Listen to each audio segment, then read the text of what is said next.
नमस्कार, मैं धर्मेंद्र कुमार। प्रगति क्लासेस की यूट्यूब चैनल में सभी का बहुत बहुत स्वागत। बात करेंगे दादा साहेब फाल्के पुरस्कार के बारे में। तो चूंकि हम जानते हैं अभी रिसेंटली दादा साहेब फाल्के पुरस्कार अभी 30 सितंबर को आशा पारिक को दिया जाएगा, इसलिए ये टॉपिक एग्जाम की दृष्टि से काफी महत्वपूर्ण है। तो देख लेते हैं इसको निम्न बिंदुओं के आधार पर। सबसे पहला बिंदु है संस्करण। ठीक है, आपको एग्जाम में पूछ सकते हैं कि 2022 में जो दादा साहेब फाल्के पुरस्कार दिया जा रहा है वह कौन सा संस्करण है। ठीक है, तो ये जो है ना संस्करण है 52वां संस्करण है।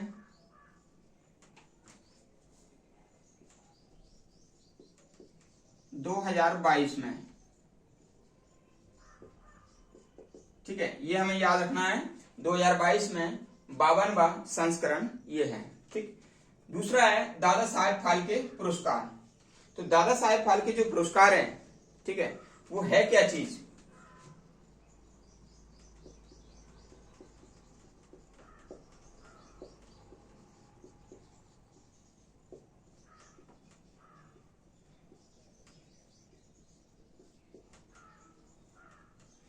क्या है भारत में फिल्म व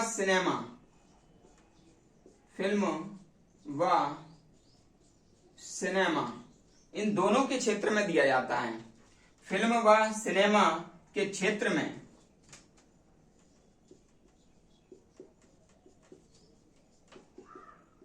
सबसे बड़ा पुरस्कार है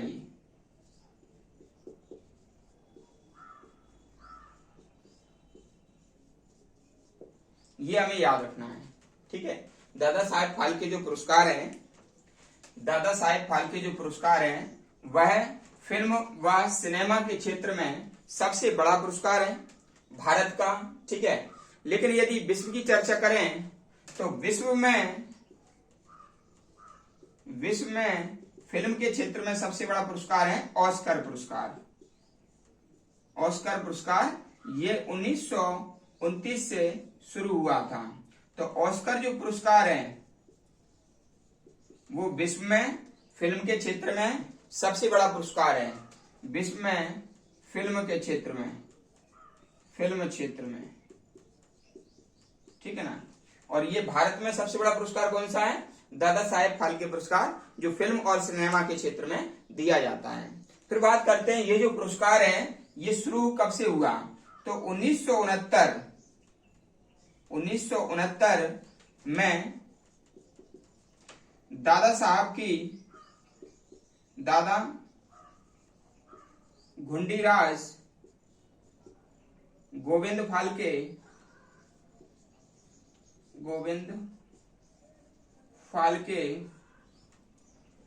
की 100वीं जयंती पर शुरू किया गया। यह पुरस्कार शुरू किया गया था। दादा घुंडीराज गोविंद फाल्के दादा साहब का पूरा नाम है। तो इनकी जो जयंती थी 100वीं जयंती, तो 100वीं जयंती पर यह पुरस्कार शुरू किया गया था। और 1969 में सबसे पहले सर्वप्रथम देविका रानी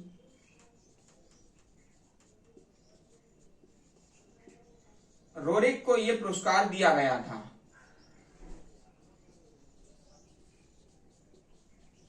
सबसे पहले किसको दिया गया?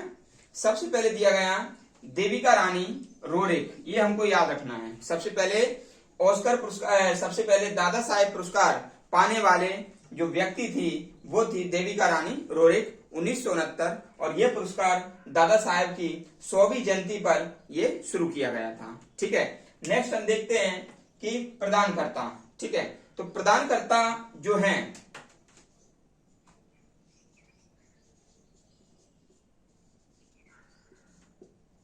इस पुरस्कार को देते हैं केंद्रीय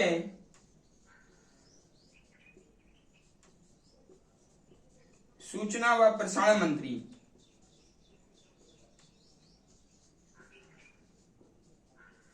ठीक है, केंद्रीय सूचना व प्रसारण मंत्री द्वारा दिया जाता है। ठीक है, केंद्रीय सूचना व प्रसारण मंत्री द्वारा दिया जाता है। और वर्तमान में अनुराग ठाकुर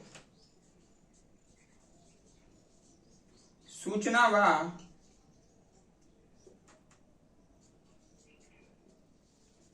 प्रसारण मंत्री हैं। ठीक है ना, ये हमको याद रखना है कि वर्तमान में सूचना और प्रसारण मंत्री कौन है। सूचना और प्रसारण मंत्री है अनुराग ठाकुर। ठीक है, और घोषणा किसके द्वारा की जाती है इस पुरस्कार की। केंद्रीय सूचना व प्रसारण मंत्रालय द्वारा की जाती है। ठीक है, मंत्रालय कर लीजिए यहां पर, मंत्रालय द्वारा। ठीक है ना, घोषणा की जाती है केंद्रीय सूचना व प्रसारण मंत्रालय द्वारा। और अभी केंद्रीय सूचना प्रसारण मंत्री कौन है, ये अनुराग ठाकुर हैं। ठीक है, ये हमको याद रखना है। तो हमारे कितने बिंदु तैयार हो गए। संस्करण कौन सा है, ये हो गया। दादा साहब फाल्के पुरस्कार के बारे में बता दिया। प्रदानकर्ता कौन है ये बता दिया। ठीक है, अब इसमें आती है राशि। ठीक है, तो मैं आपको बता दूं जो राशि है इसमें, राशि। ठीक है, तो इसमें अभी वर्तमान में 10 लाख रुपए मिलते हैं। 10 लाख रुपए प्लस स्वर्ण कमल प्लस एक शॉल भी मिलता है, शॉल। तो ये चीजें यहां पर दी जाती हैं दादा साहेब फाल्के पुरस्कार में। 10 लाख रुपए दिया जाता है, स्वर्ण कमल दिया जाता है और एक शॉल दी जाती है। ठीक है, तो ये बिंदु आप अच्छे से नोट कर लेना। इसके आगे फिर मैं कराता हूं, इसको मैं रब कर देता हूं। तो नेक्स्ट बिंदु है हमारा, राशि तक हो गया। अब है प्राप्तकर्ता। ठीक है, तो ये देख लेते हैं।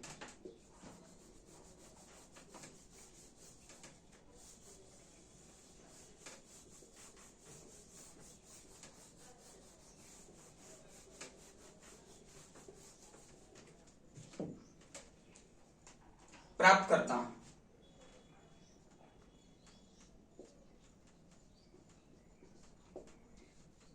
तो प्राप्तकर्ता यानी कि किन किन लोगों को ये मिल चुका है। ठीक है, तो सबसे पहले तो मैं आपको बताऊंगा कि 1969 में देविका रानी रोरेक को मिल चुका है। जो अभी बताया था मैंने, देविका रानी रोरेक, ये प्रथम, ये हमेशा ध्यान रखना है। प्रथम व्यक्ति कौन, देविका रानी रोरेक। फिर इसके आगे चलते हैं तो 1971 में पृथ्वीराज कपूर को मिला था मरणोपरांत।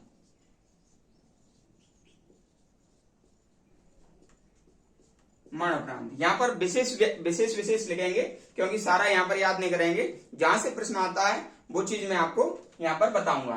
फिर इसके आगे चलेंगे तो 1994 मजरूह सुल्तानपुरी,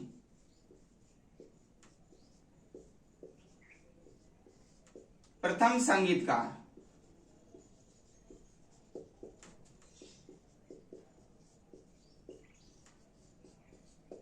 प्रथम संगीतकार थे जिनको ये दादा साहेब फाल्के पुरस्कार मिला है। तो ये आप याद रखना बढ़िया से। ठीक है, इसके बाद 1997, तो 1997 में कवि प्रदीप को दिया गया था। 1997 में कवि प्रदीप को यह पुरस्कार दिया गया और कवि प्रदीप को दिया गया ए मेरे वतन के लोगों के लिए, ये लिखने के लिए।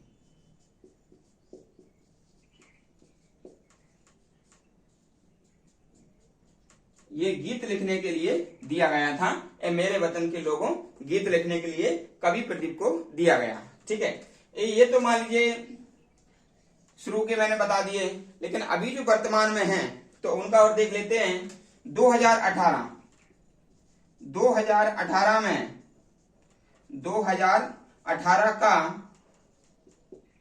फाल्के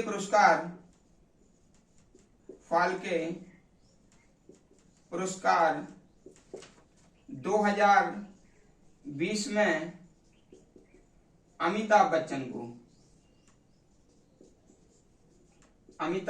बच्चन को दिया गया है। हमेशा ध्यान रखना है, ये जो 2020 में दिया गया वो 2018 का था, और जो 2019 का है, जो 2019 का फाल्के पुरस्कार है वो 2021 में दिया गया। 21 में रजनीकांत को दिया गया, रजनीकांत। ठीक है, ये बात ध्यान रख लेना है। फिर 2020 का है, 2020 का है वह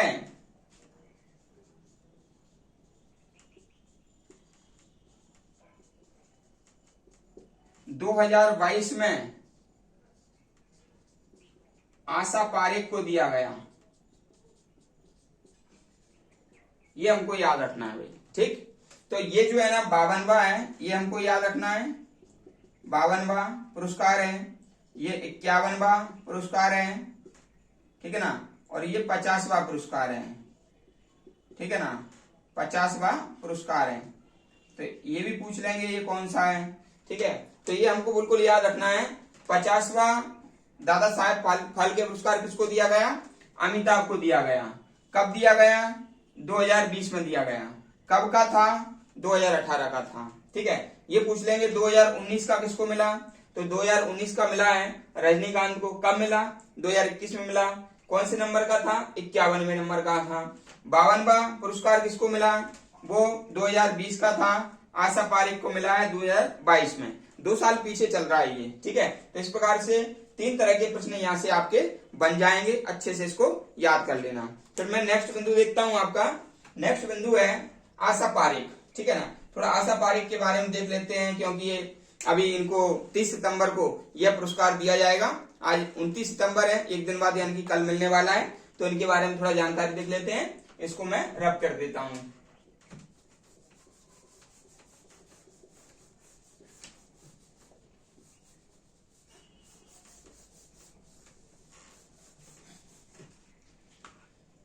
आशा पारेख,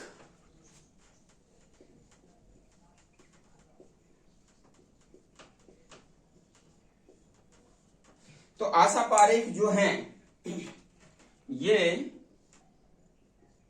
फिल्म अभिनेत्री,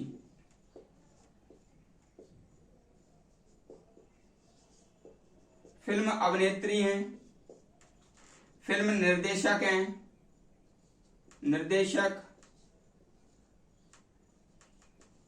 और फिल्म निर्माता, फिल्म निर्माता, ये तीनों ही हैं। अगर कभी प्रश्न आ जाए कि आशा पारेख किस क्षेत्र से संबंधित हैं, तो फिल्म अभिनेत्री, फिल्म निर्देशक और फिल्म निर्माता तीनों से संबंधित हैं।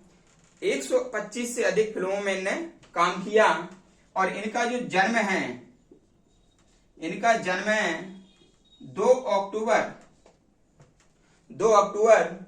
1942 को कर्नाटक में हुआ। कर्नाटक में इनका जन्म हुआ। ठीक है, 2 अक्टूबर 1942 को इनका जन्म कर्नाटक में हुआ। ठीक है, फिर आगे बढ़ते हैं। तो 1992 में इन्हें पद्मश्री पुरस्कार दिया गया। पद्मश्री पुरस्कार मिला। ठीक है, पद्मश्री पुरस्कार चौथा नागरिक पुरस्कार है। चौथा नागरिक पुरस्कार,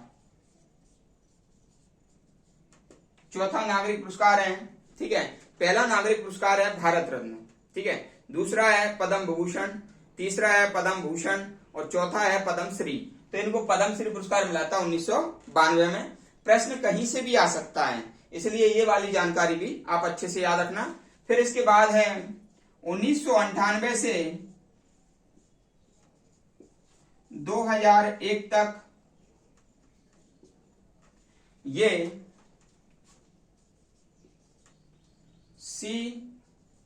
सीबीएफसी। सीबीएफसी का पूरा नाम है केंद्रीय फिल्म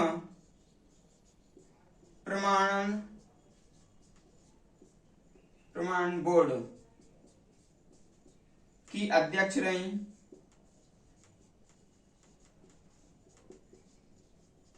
ठीक है ना। केंद्रीय फिल्म प्रमाण बोर्ड की क्या रही, अध्यक्ष रही। इसके बाद इन्हें 52वां दादा साहेब फाल्के पुरस्कार 2022 में दिया गया जो 2020 का पुरस्कार है। 2 साल पीछे चलेंगे, 2020 का क्या है, पुरस्कार है। ठीक है, दादा साहेब फाल्के पुरस्कार पाने वाली ये 7वीं महिला हैं, 7वीं महिला हैं, ये भी याद रखना है। दादा साहेब फाल्के पुरस्कार पाने वाली ये 7वीं महिला हैं। ठीक है, तो कितनी जानकारी हमने आशा पारेख जी के बारे में देखा है कि ये फिल्म अभिनेत्री रही हैं, फिल्म निर्देशक रही हैं और फिल्म निर्माता भी रही हैं। ठीक है, दूसरा इनका जन्म 2 अक्टूबर 1942 को कर्नाटक में हुआ था। 1992 में इन्हें पद्मश्री पुरस्कार से सम्मानित किया गया। पद्मश्री पुरस्कार 4थे नंबर का नागरिक सम्मान है। और 1998 से 2001 तक ये सीबीएफसी यानी कि केंद्रीय फिल्म प्रमाण बोर्ड की क्या रही, ये अध्यक्ष रही, जो कि फिल्में सेंसर बोर्ड जिसको कहते हैं, ये फिल्में पास करते हैं। फिर 52वां दादा साहेब फाल्के पुरस्कार 2022 में इन्हें दिया गया, जो कि 2020 का पुरस्कार है। ठीक है, क्योंकि 2 साल पीछे चल रहा है। ठीक है, और 7वीं महिला है ये दादा साहेब फाल्के पुरस्कार प्राप्त करने वाली। ठीक है, तो इतनी जानकारी हमको याद रखना है। अब हम नेक्स्ट जो बिंदु है हमारा वो है दादा साहेब फाल्के के बारे में थोड़ा देखेंगे और फिर थोड़ा फिल्म के बारे में देखेंगे। इसको नोट कर लीजिए, फिर मैं इसको रब करता हूं मैं।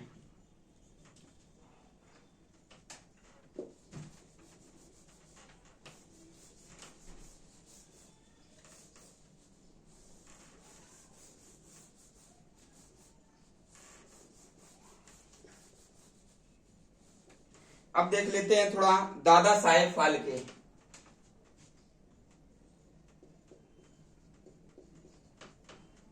दादा साहेब फाल्के, तो मैंने अभी आपको बताया था इनका जो पूरा नाम है, तो पूरा नाम है, पूरा नाम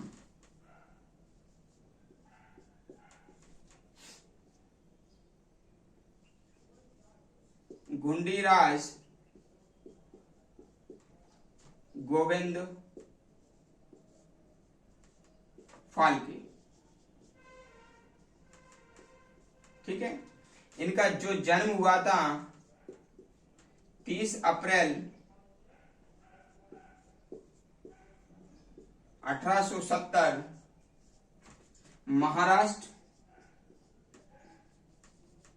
नासिक में, महाराष्ट्र के नासिक में इनका जन्म हुआ था। ठीक है, ये हमको याद रखना है। फिर ये अपने काम के उद्देश्य से ये जर्मनी चले गए। बाद में जर्मनी फिल्म के बारे में सीखने गए। ठीक है ना, तो ये जर्मनी गए, उसके बाद क्या है, भारत में इन्हें फिल्म बनाई।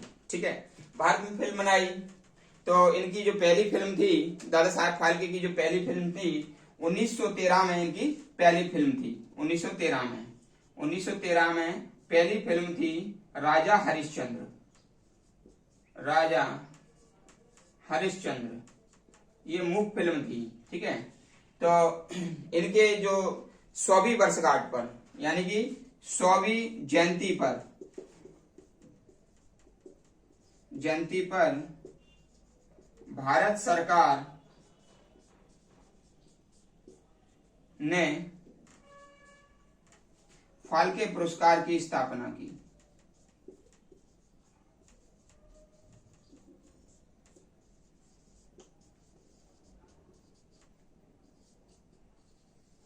ठीक है ना, 1969 से। ये हमको याद रखना है किनके बारे में, दादा साहेब फाल्के पुरस्कार। कहीं से भी प्रश्न पूछ सकते हैं, पूरा नाम पूछ लेंगे तो दादा घुंडीराज गोविंद फाल्के हो जाएगा। जन्म पूछेंगे तो ये जन्म ये तो नहीं पूछेंगे कि मान लीजिए कब हुआ प्रश्न, लेकिन ये हमको इसलिए याद रखना है क्योंकि 100 वर्ष बाद ये 100वें जन्म दिवस पर जयंती पर 1969 में क्या हुआ, इनका जो फिल्म के दादा साहब फाल्के पुरस्कार की शुरुआत हुई, तो इसलिए ये लिखना मान लीजिए अनिवार्य हो जाता है। और महाराष्ट्र के नासिक में इनका जन्म हुआ था। इसके बाद ये कहाँ चले गए, जर्मनी चले गए फिल्म का कोर्स सीखने के लिए। और जैसे ही वहां से आए तो सबसे पहली फिल्म ने कौन सी बनाई, ये बनाई राजा हरिश्चंद्र, जो कि एक मूक फिल्म थी। ठीक है, बोलती फिल्म नहीं थी। और 100वीं जयंती पर भारत सरकार ने क्या है, दादा साहब फाल्के पुरस्कार की स्थापना कर दी। ठीक है, तो नेक्स्ट हम देखते हैं, आखिरी बिंदु है, फिल्म के बारे में थोड़ा देखेंगे, तो देख लेते हैं।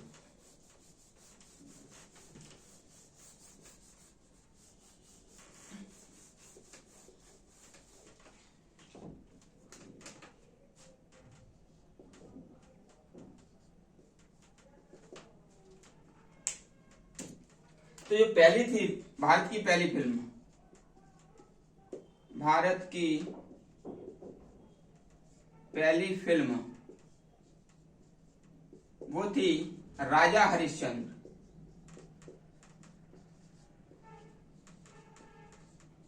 ठीक है, ये 1913 में दादा फाल्के द्वारा बनाई गई थी, फाल्के द्वारा बनाई गई।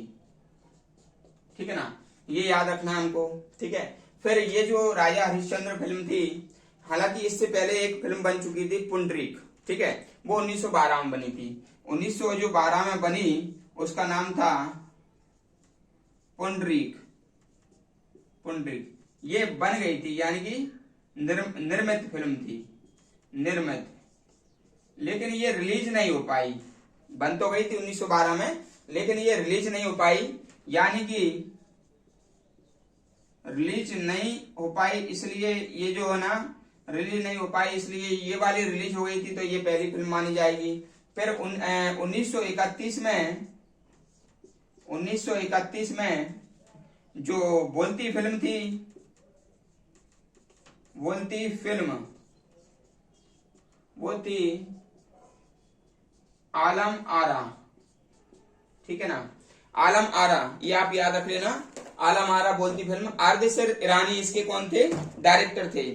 ठीक है, आलम आरा 1931 और आरदेसर ईरानी डायरेक्टर, यानी कि निर्देशक। ठीक है, तो ये हमारा आज का टॉपिक था, दादा साहेब फाल्के पुरस्कार के आधार पर ये कंप्लीट टॉपिक है। ठीक है, इसको यदि आप अच्छे से करते हैं तैयार, तो एग्जाम में आपका एक प्रश्न यदि इससे आता है तो वो आपका कंप्लीट होता है। ठीक है, इसलिए अच्छे से इसको देखें और वीडियो को अधिक से अधिक शेयर करें और लाइक करें, कमेंट्स करें। जो व्यक्ति नए हैं वो चैनल को सब्सक्राइब करना ना भूलें और चैनल को सपोर्ट करें। बहुत बहुत धन्यवाद सभी का, नमस्कार।